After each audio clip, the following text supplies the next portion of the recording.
Welcome dear students. आज CBSE की class 12th history का पाठ 3 बंधुत्व जाति तथा वर्ग, इसके पार्ट 2 का हम आपके साथ डिस्कशन करेंगे।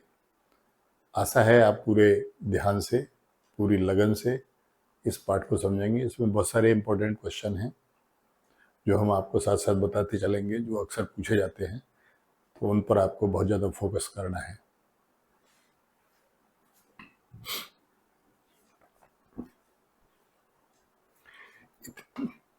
इतिहासकारों द्वारा महाभारत के विश्लेषण में गौर करने वाले पहलू।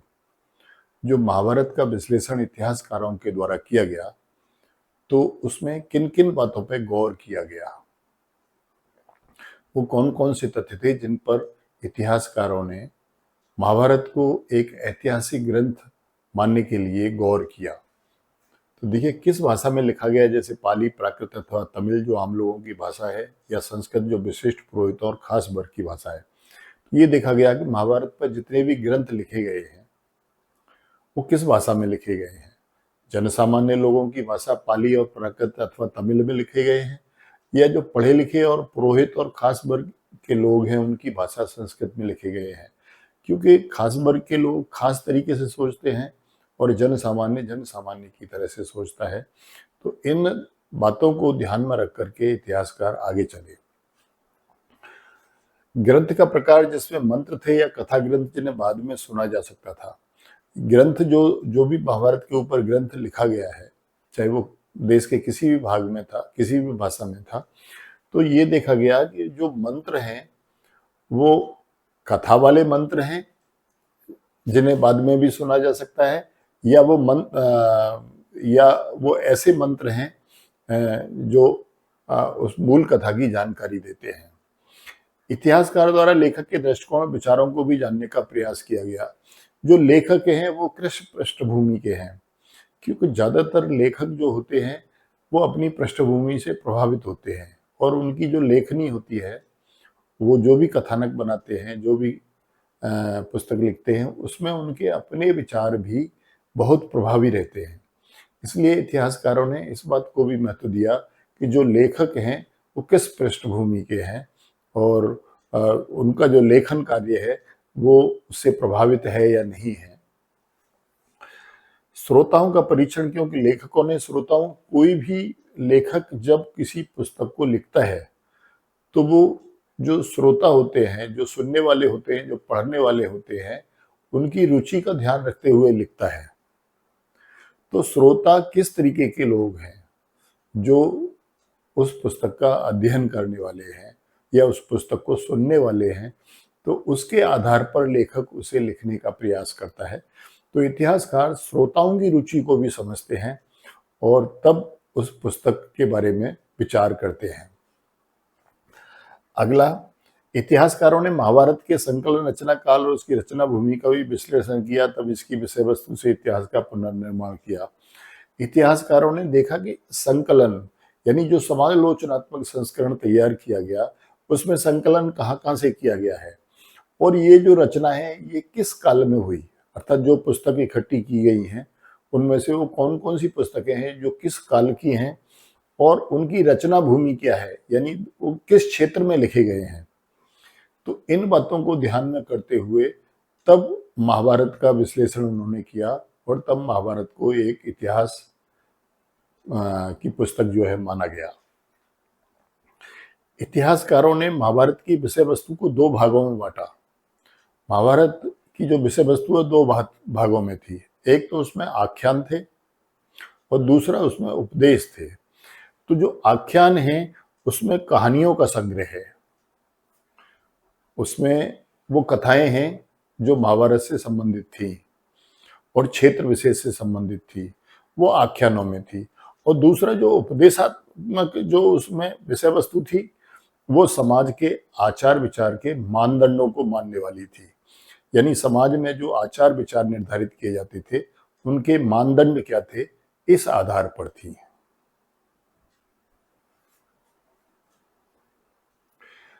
पुरातत्ववेत्ता बीबी लाल द्वारा हस्तिनापुर के उत्खनन में मिले 5 स्तरीय साक्ष्यों का विश्लेषण। जो पुरातत्ववेत्ता थे यानी इतिहासकार थे, जो पुरानी चीजों को खोजते थे, बीबी लाल, तो उन बीबी लाल के समय में जो हस्तिनापुर की खुदाई की गई तो उसमें 5 स्तरीय खुदाई हुई। उनमें से क्या क्या चीजें निकली जिसके आधार पर ये माना जाए कि ये महाभारत कालीन हस्तिनापुर था या नहीं। तो देखिए 1951-52 ईस्वी में पुरातत्ववेत्ता बीबी लाल, ये एक इतिहासकार थे बीबी लाल, ठीक है, बाद में इन्होंने सिंधु सभ्यता के भी कुछ स्थलों का उत्खनन किया था। तो उन्होंने पहले स्तर में इनको कुछ खास नहीं मिला, तो दूसरे स्तर को इन्होंने खुदाई करवाई। तो वो दूसरा स्तर जो था वो 12वीं से 5वीं सदी ईसा पूर्व के बीच का था। यानी दूसरे स्तर की जो बसावट थी वो 12वीं ईस्वी से लेकर के, यानी 1200 ईस्वी से लेकर के 500 ईस्वी के बीच की बसावट थी।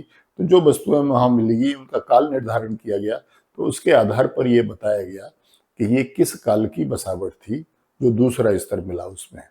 तो वो 12वीं से लेकर के और 5वीं के बीच का था। तो इसमें क्या क्या मिला? इसमें आवासों की कोई निश्चित योजना नहीं मिली। जो आवास थे, वहां जो आवास बने हुए थे, उनकी कोई निश्चित योजना नहीं थी, ठीक है। और मिट्टी की दीवारें, कच्ची मिट्टी की ईंटें थी और यहाँ सरकंडे की दीवारों पर मिट्टी को छापकर प्लास्टर किया गया था। तो जो दूसरा स्तर निकला उसमें मकानों की, जो लोगों के आवास थे, उनकी कोई निश्चित योजना नहीं थी, ठीक है। मिट्टी की दीवारें थी, मिट्टी की ईंटें थी और जो सरकंडे की दीवारें बनाई गई थी उनके ऊपर मिट्टी को थोप करके प्लास्टर किया गया था। तो द्वितीय जो स्तर मिला उसमें यही चीजें बीबी लाल को मिली। अब तीसरे स्तर की खुदाई जब उन्होंने करवाई तो तीसरे स्तर में आवास कच्ची और कुछ पक्की ईंटों से बने थे। जो आवास थे वो कच्ची और पक्की ईंट, यानी यहाँ पर पक्की ईंट का प्रयोग होने लग गया था।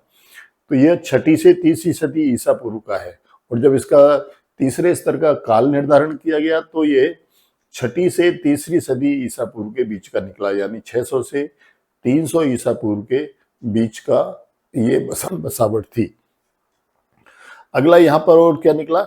यहाँ शोषक घट निकले, अर्थात ऐसे जो है घट बनाए गए थे, ऐसे गड्ढे बनाए गए थे जो शोषक थे, यानी वो गंदे पानी को सोख लेते थे और नीचे ले जाते थे।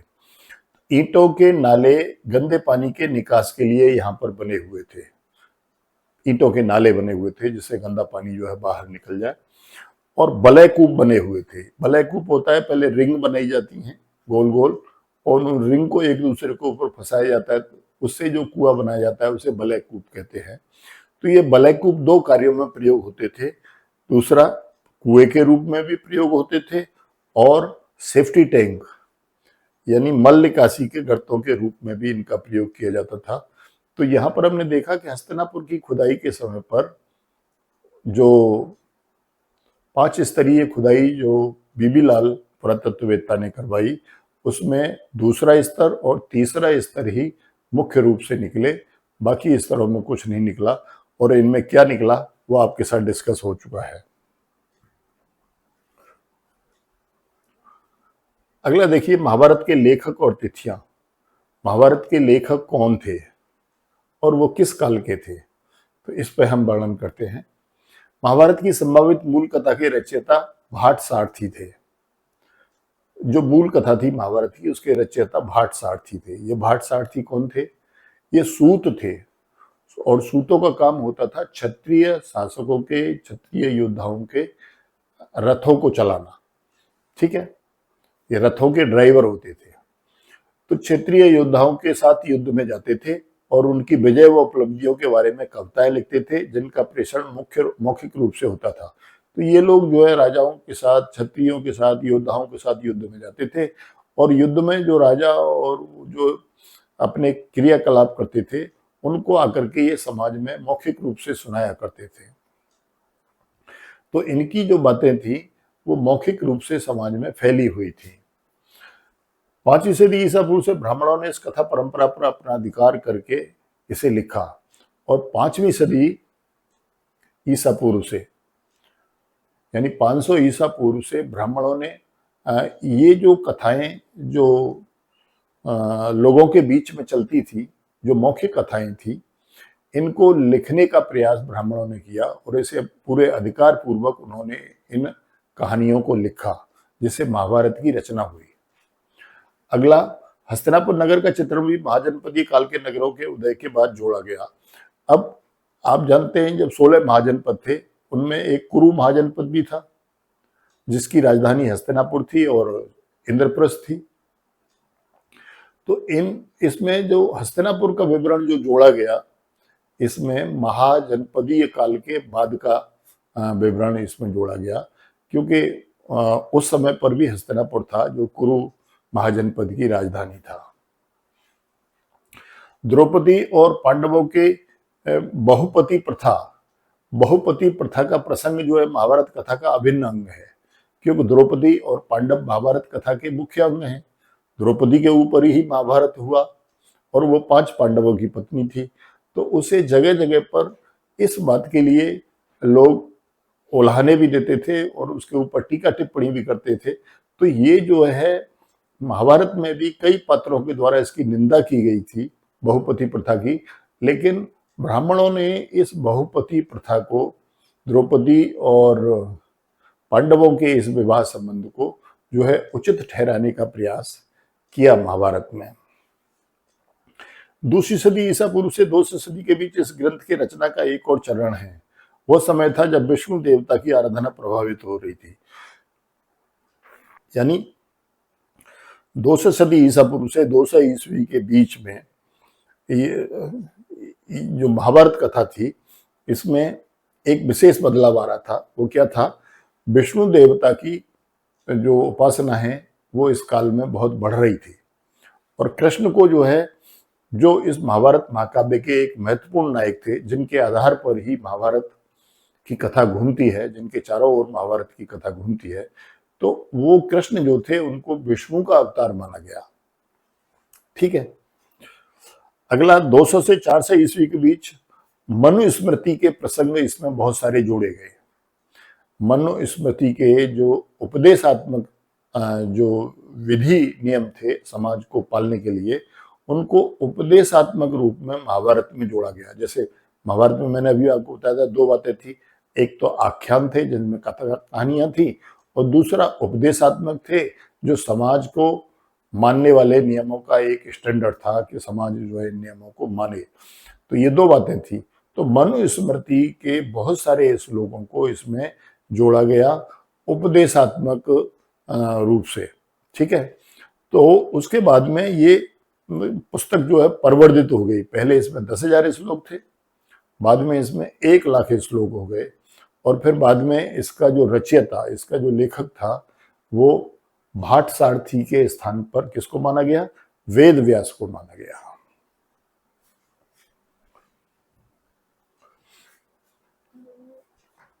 देखिए, कहा जाता है कि महाभारत एक गतिशील ग्रंथ है, यानी एक ही बार लिख गया ऐसा नहीं है, वो जो है समाज में निरंतर बना रहा है।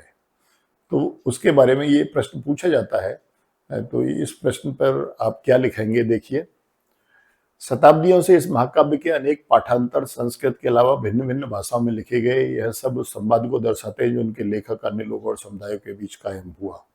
ठीक है।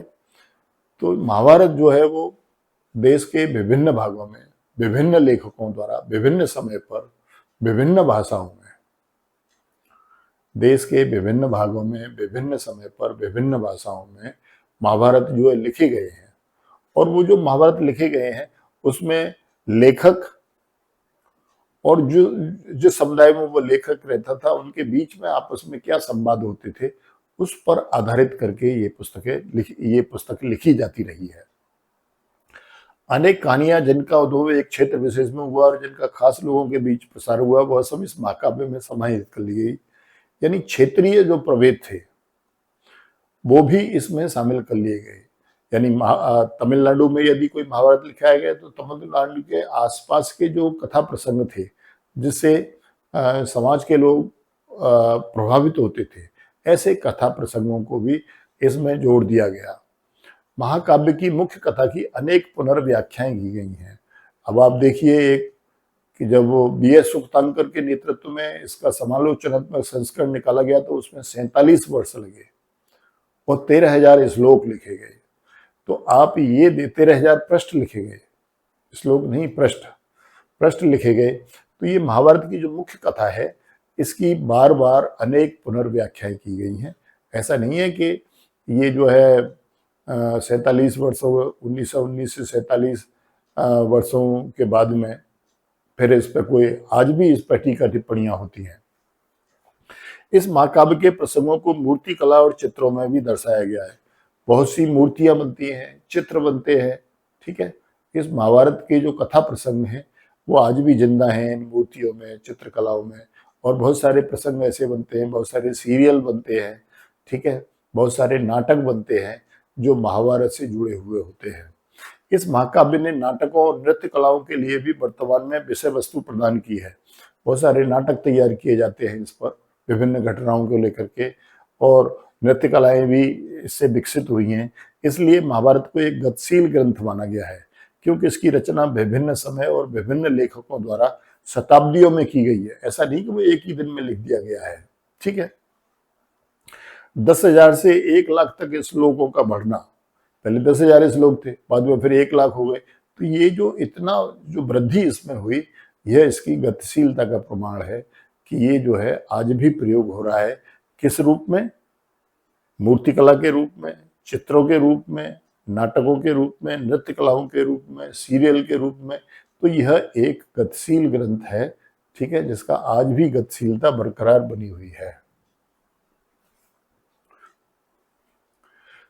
महाभारत कालीन सामाजिक जीवन की विशेषता। अब हम देखते हैं कि जो महाभारत था उसमें जो समाज का जीवन था वो किस तरह का था, उसकी क्या क्या विशेषताएं थी। देखिए, पितृसत्तात्मक परिवार होते थे। पिता के बाद पुत्री, संपत्ति या राज्य का उत्तराधिकारी होता था। सत्ता प्राप्ति के लिए प्राय षड्यंत्र होते थे। शासक वर्ग राज्य विस्तार के लिए विभिन्न प्रकार के यज्ञ करके निरंतर प्रयास करते रहते थे। यानी इस काल में पितृसत्तात्मक परिवार होते थे, यानी पिता के बाद संपत्ति का अधिकार पुत्र को मिलता था, ठीक है। और पुत्र जो है राजा का अधिकारी होता था, और सत्ता प्राप्ति के लिए षड्यंत्र होते रहते थे। जैसा आपने देखा कि शकुनी जो है वो दुर्योधन को सत्ता दिलाने के लिए कितने षड्यंत्र करता था पांडवों के साथ में। तो इस तरह का यहाँ पर था। शासक वर्ग राज्य विस्तार के लिए विभिन्न प्रकार के यज्ञ करते थे, ठीक है। जैसे पांडवों ने इंद्रप्रस्थ में राजसूय यज्ञ किया था, और भीम और अर्जुन जो है अश्वमेध यज्ञ करते थे कई बार, और कर्ण ने भी एक बार अश्वमेध यज्ञ किया था। तो इस तरीके से दुर्योधन के लिए उसने किया था। तो ये जो यज्ञ करके वो क्या करते थे, राज्य विस्तार करते रहते थे अपने, यानी साम्राज्यवादी दृष्टिकोण था। राजा पूर्णतया निरंकुश हो गया था। पहले पुरोहित क्या होता था, पुरोहित की आज्ञा के अनुसार, पुरोहित की सलाह के अनुसार राजा कार्य करता था। लेकिन यहाँ पर पुरोहित की और सभासदों की राय कोई मायने नहीं रह गई थी। अब राजा निरंकुश हो गया था, वो किसी की बात नहीं मानता था। और पुरोहित जो है अब एक वैतनिक अधिकारी हो चुके थे, यानी वेतन लो और अपना चुप रहो। तो इस तरह की जो भावना थी उसमें पुरोहितों की जो महत्ता थी वो इस काल में खत्म हो गई थी, और यहाँ राजा जो है वो निरंकुश हो गया था। पर्दा प्रथा प्रचलित नहीं थी, स्त्रियों में पर्दा प्रथा का प्रचलन नहीं था। विवाह के लिए शर्त के साथ स्वयंवर आयोजित किया जाता था, जैसे द्रौपदी के लिए स्वयंवर आयोजित किया गया था। अंबे और अंबालिका के लिए भी स्वयंवर आयोजित किया गया था काशी में, ठीक है। तो इस तरह से विवाह जो होते थे वो स्वयंवर के आधार पर होते थे, और स्वयंवर में कोई शर्त रखी जाती थी। जो व्यक्ति उस शर्त को पूरा करता था उसी के गले में जो है कन्या जो है बरमाला डालती थी। तो महिलाओं का कार्यक्षेत्र घर ही होता था ज्यादातर। युद्ध में जीती गई महिलाओं को हारा हुआ व्यक्ति वरण करने में अपनी बेइज्जती समझता था। जैसे अंबालिका थी, वो एक दूसरे शासक से प्रेम करती थी, उसी से विवाह करना चाहती थी, लेकिन उसके वरण से पहले ही भीष्म ने उनका अपहरण कर लिया। तो जब उसे भीष्म को ये पता चला तो उन्होंने अंबालिका को उसके प्रेमी के पास भेजा, लेकिन उस प्रेमी ने उसे स्वीकार करने से मना कर दिया क्योंकि वो युद्ध में भीष्म से हार गया था। ठीक है। अगला, एक पत्नी बहुपत्नी बहुपति और बहिर्विवाह प्रणाली प्रयोग में ज्यादातर थी। बहुपति प्रथा का प्रसंग कम मिलता है। बहुपति प्रथा का प्रसंग केवल पांडव और द्रौपदी का ही है। 5 पांडव और द्रौपदी का ही है और ज्यादा प्रसंग उस समय में नहीं मिलते हैं। ठीक है। लेकिन एक पत्नी बहुपत्नी बहुपति और बहिर्विवाह प्रणाली का प्रयोग यहाँ पर किया जाता था, यानी गोत्र से बाहर विवाह करने का नियम ज्यादातर यहाँ पर था। जुआ और युद्ध दोनों की प्रथा थी, यानी दोनों की चुनौती सामने वाले को स्वीकार करनी पड़ती थी। यदि कोई जुआ के लिए निमंत्रण देता था तो भी उसे स्वीकार करना पड़ता था, और युद्ध के लिए आमंत्रण करता था, चुनौती देता था, तो भी उसे स्वीकार करनी पड़ती थी। यानी युद्ध और जुआ दोनों को चुनौती के रूप में स्वीकार करना पड़ता था। वर्ण व्यवस्था का प्रचलन था, लेकिन ऊंचे वर्ग के लोग शूद्र स्त्रियों से विवाह करते थे। जैसे भीम जो है क्षत्रिय था, उच्च वर्ण का था, लेकिन उसने हिडम्बा जो एक वनवासिनी राक्षसी थी, ठीक, उसके साथ में विवाह संबंध किया। समाज अपेक्षाकृत समृद्ध था। शासक वर्ग प्रजा के जनमत का भी ध्यान रखता था। आपने देखा कि बहुत ज्यादा ध्यान जो है रखा जाता था। भीष्म जो है बार बार जनता की बातों को राजा के सामने रखते थे और दिखाते थे कि जनमत की जो है वो उपेक्षा नहीं की जा सकती। ठीक है। शिक्षा के लिए गुरुकुल और विद्यालय भी थे। ठीक है। जैसे पांडव जी भी शिक्षा के लिए गुरुकुल में गए थे और गुरुओं का बहुत सम्मान था। आपने देखा कृपाचार्य और द्रोणाचार्य दोनों जो है राज परिवार में एक सदस्य की तरह से सम्मान पाते थे। ठीक है। उनका बहुत सम्मान था। उच्च वर्ग के लोग प्राय वचन या प्रतिज्ञा करते थे। जो उच्च वर्ग के लोग होते तो वचन, जैसे भीष्म ने प्रतिज्ञा की, भीष्म प्रतिज्ञा कहलाई। जैसे भीम ने प्रतिज्ञा की दुशासन की जंगा तोड़ने की, और कर्ण ने प्रतिज्ञा की अर्जुन को मारने की, और परशुराम ने भी प्रतिज्ञा कर रखी थी कि वो ब्राह्मणों के अलावा और किसी को शिक्षा नहीं देंगे। जब कर्ण ने उनसे शिक्षा ले ली और पता चला कि वो ब्राह्मण नहीं है, तो उन्होंने उसको श्राप दे दिया था, वो उस युद्ध कला को भूल जाएगा जो उन्होंने सिखाई है।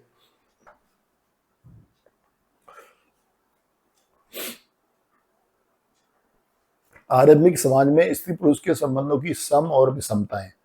स्त्री पुरुष के जो संबंध थे उनमें क्या क्या समानताएं थी और क्या क्या विषमताएं थी, आरंभिक समाज ये जो था।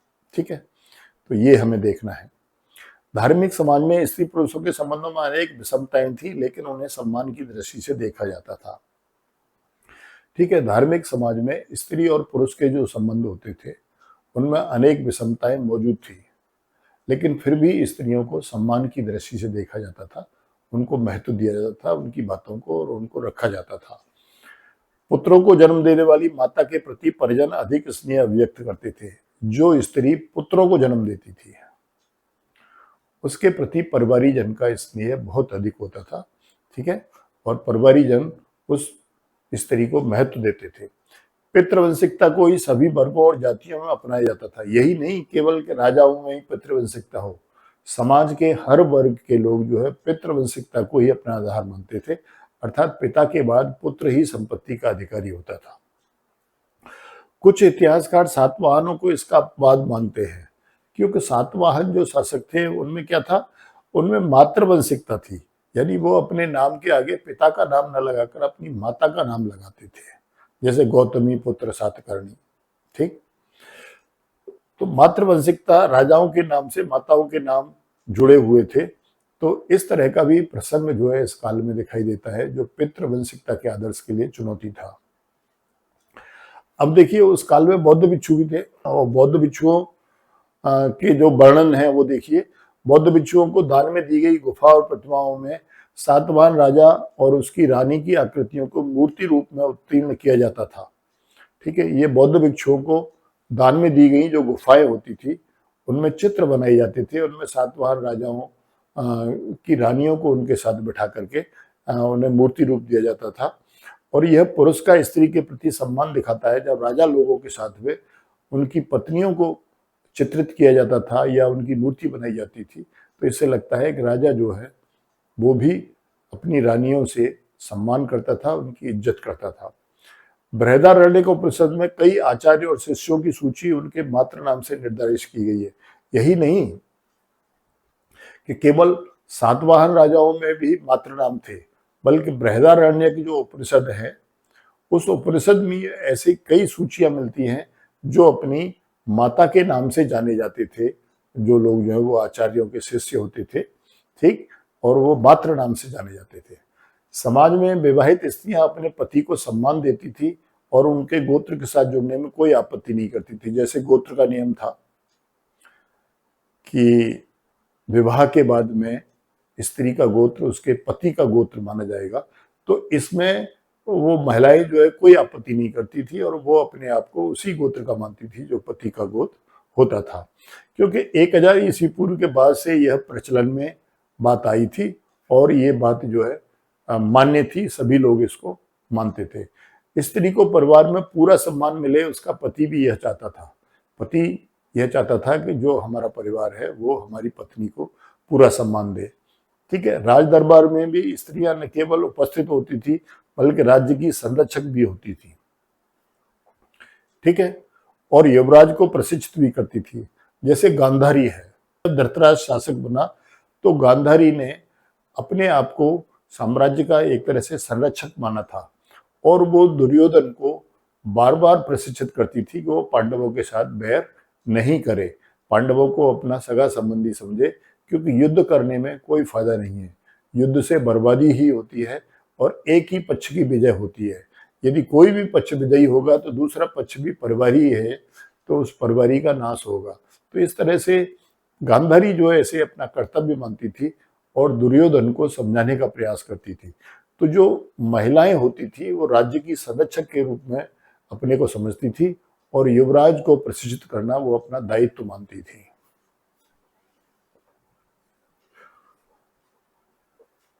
सामाजिक अनुबंध की बौद्ध अवधारणा।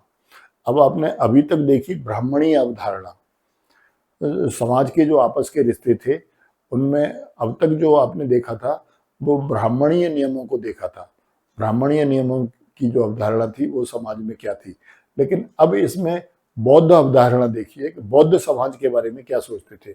बौद्धों के अनुसार भारतीय समाज में विषमता मौजूद थी, लेकिन यह भेद न तो नैसर्गिक थे और न स्थायी।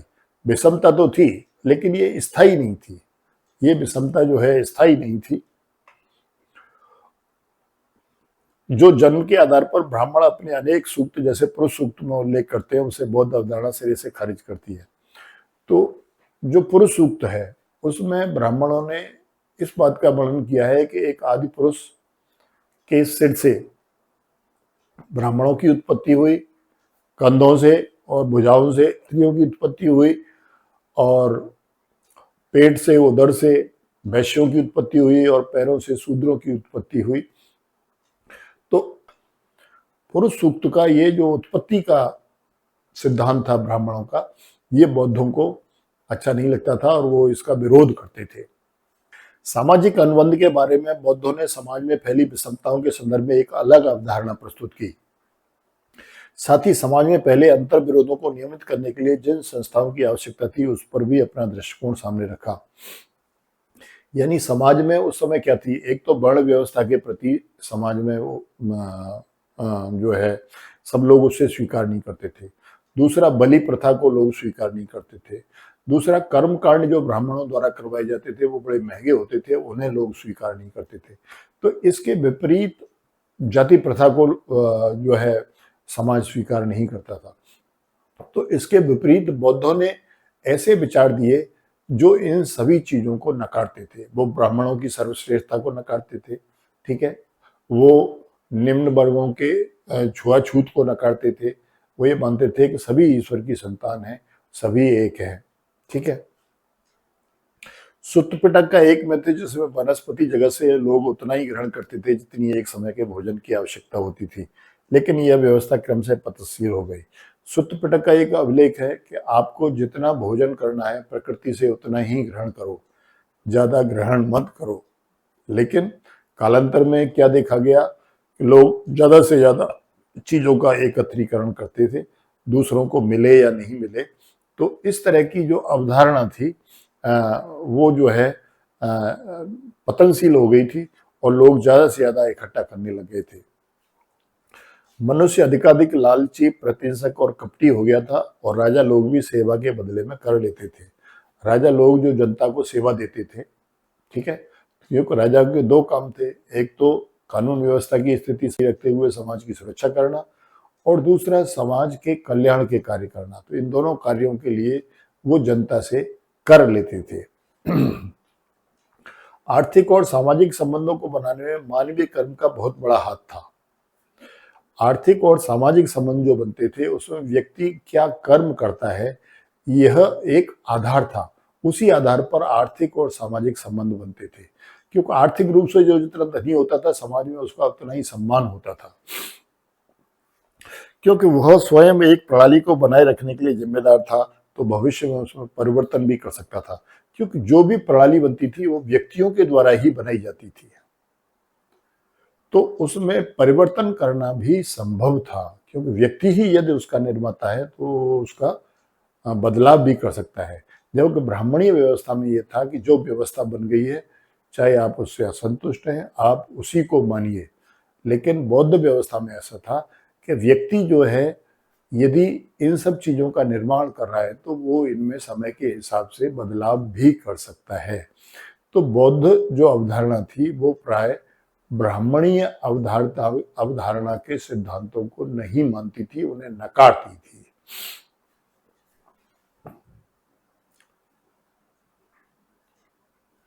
अब देखिए काल रेखा है। 500 ईसा पूर्व में पाणिनि ने अष्टाध्यायी लिखी। अष्टाध्यायी एक व्याकरण की पुस्तक थी, संस्कृत व्याकरण की, अर्थात इस व्याकरण को पढ़ने के बाद वेदों की व्याख्या करना सरल हो जाता था। 500 से 200 ईसा पूर्व में प्रमुख धर्म सूत्र लिखे गए संस्कृत भाषा में, ठीक, जिनके आधार पर समाज के नियम बनाए गए। 500 से 100 ईसा पूर्व के बीच में जो बौद्ध ग्रंथ थे, त्रिपिटक, सुत्त पिटक, विनय पिटक, अभिधम्म पिटक, ये 3 पिटक थे बौद्ध ग्रंथ, तो ये पाली भाषा में लिखे गए। 500 से 400 ईस्वी में रामायण और महाभारत संस्कृत भाषा में लिखी गई, ठीक है। पहले ये केवल मौखिक रूप से लोगों के साथ चलती थी, लेकिन अब इनको लिखित रूप में बनाया गया 500 से 400 ईस्वी के बीच में। 500 ईसा पूर्व से 400 ईस्वी यानी 900 साल के दरमियान रामायण और महाभारत जो है संस्कृत भाषा में लिखे गए। 200 ईसा पूर्व से 200 ईस्वी तक 400 वर्षों के अंदर मनुस्मृति लिखी गई, संस्कृत भाषा में लिखी गई मनुस्मृति, ठीक है। यह एक विधि ग्रंथ था, ठीक है, ये लिखी गई और तमिल संगम साहित्य की रचना और संकलन हुआ। जो तमिल लेखक थे वो बहुत से काव्य लिखते थे, बहुत सी पुस्तकें लिखते थे, तो उनको उनकी मदुरई, तमिलनाडु के मदुरई नामक शहर में उनकी एक सभा होती थी जिसे संगम कहा जाता था। उस सभा में उन ग्रंथों का विमोचन किया जाता था, तो वो ग्रंथ जो है संगम साहित्य कहलाते थे।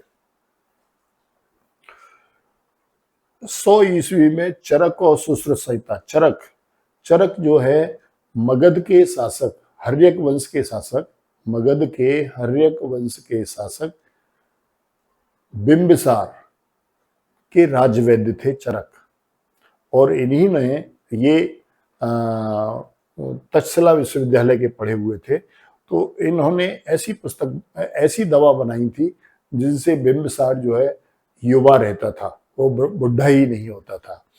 और सुश्रुत जो है वो ऐसे राजवैद्य थे जो कुषाण राजा कनिष्क के दरबार में रहते थे, ठीक है। तो इन दोनों ने पुस्तकें लिखी जो आयुर्वेद के ऊपर ग्रंथ थे, जैसे चरक की जो चरक संहिता थी और सुश्रुत ने सुश्रुत संहिता लिखी, और ये आयुर्वेद के ग्रंथ थे जो संस्कृत भाषा में लिखे गए। और ये दोनों राजाओं के यहाँ रहते थे, एक बिंबिसार के यहाँ चरक रहते थे और कुषाण राजा कनिष्क के यहाँ सुश्रुत रहते थे। लगभग 200 ईस्वी से पुराणों का संकलन हुआ। पुराण 18 है, जैसे विष्णु पुराण है, शिव पुराण है, ठीक है। तो ये पुराण 18 है, इनको भी संस्कृत भाषा में 200 ईस्वी से लिखा गया। 300 ईस्वी से भरत मुनि एक लेखक थे, उन्होंने नाट्य शास्त्र नाम की एक पुस्तक लिखी, जिसके आधार पर नाटकों का मंचन किया जाता था। नाटकों को बनाया गया, नाटकों को लिखा गया, नाटकों को लोगों को दिखाया जाता था। तो वो नाट्य शास्त्र भरत मुनि ने लिखा था इसी पीरियड में। 300 से 600 ईस्वी में अन्य धर्म शास्त्र लिखे गए, जिनके आधार पर समाज के नियम बनाए गए। ठीक। और 400 से 500 ईस्वी में संस्कृत नाटक कालिदास के साहित्य सहित कालिदास संस्कृत नाटक लिखे गए। ठीक है, जैसे अभिज्ञान शाकुंतलम, ये कालिदास ने लिखा। कालिदास चंद्रगुप्त द्वितीय, जो प्रभावती गुप्ता के पिता थे, उन चंद्रगुप्त द्वितीय के दरबार में रहता था। उनके यहाँ नवरत्न रहते थे। ये भारत का स्वर्ण युग था। मैंने बताया था आपको, विज्ञान, कला, संस्कृति और धन धान्य की जो है विकास इस काल में हुआ था, इसलिए इसे जो है भारत का स्वर्ण युग कहते हैं। तो इसी में कालिदास थे, उन्होंने बहुत सारा साहित्य लिखा। खगोल व गणित शास्त्र पर आर्यभट्ट और बारहमेर, आर्यभट्ट जो एक नक्षत्र और ग्रहों के बारे में जानकारी देते थे, वो भी इसी काल में, इसी चंद्रगुप्त विक्रमादित्य द्वितीय के दरबार में रहते थे। और बारहमेर जो है वो एक ज्योतिषी भी थे और गणितज्ञ भी थे। उन्होंने भी जो अपनी पुस्तकें लिखी वो भी संस्कृत भाषा में इसी काल में लिखी थी। और जैन ग्रंथों का संकलन भी इसी काल में किया गया, जो कि प्राकृत भाषा में लिखे गए थे। अब 20वीं सदी में इस पाठ से संबंधित कुछ घटनाएं, जैसे 1919 से 1966 तक 47 वर्षों में महाभारत का समालोचनात्मक संस्करण तैयार किया गया डॉक्टर B.S. सुखतांकर के नेतृत्व में, जो संस्कृत के विद्वान थे। ठीक है। और 1973 में एक और बात हुई कि J.B. वैन ब्यूटेनन द्वारा समालोचनात्मक संस्करण का अंग्रेजी अनुवाद करना प्रारंभ किया गया। उन्होंने उसका ट्रांसलेशन करना शुरू किया। वो पहले संस्कृत में लिखा हुआ था, तो उसकी उन्होंने अंग्रेजी बनानी शुरू की। लेकिन 1978 में उनकी मृत्यु हो गई और ये परियोजना अधूरी रह गई। ठीक है। तो 1973 में ये घटना हुई थी। इस प्रकार हम देखते हैं कि यह पाठ जो है समाप्त होता है। ठीक है, दोनों पार्ट इसके समाप्त होते हैं। जय हिंद, राष्ट्र प्रथम।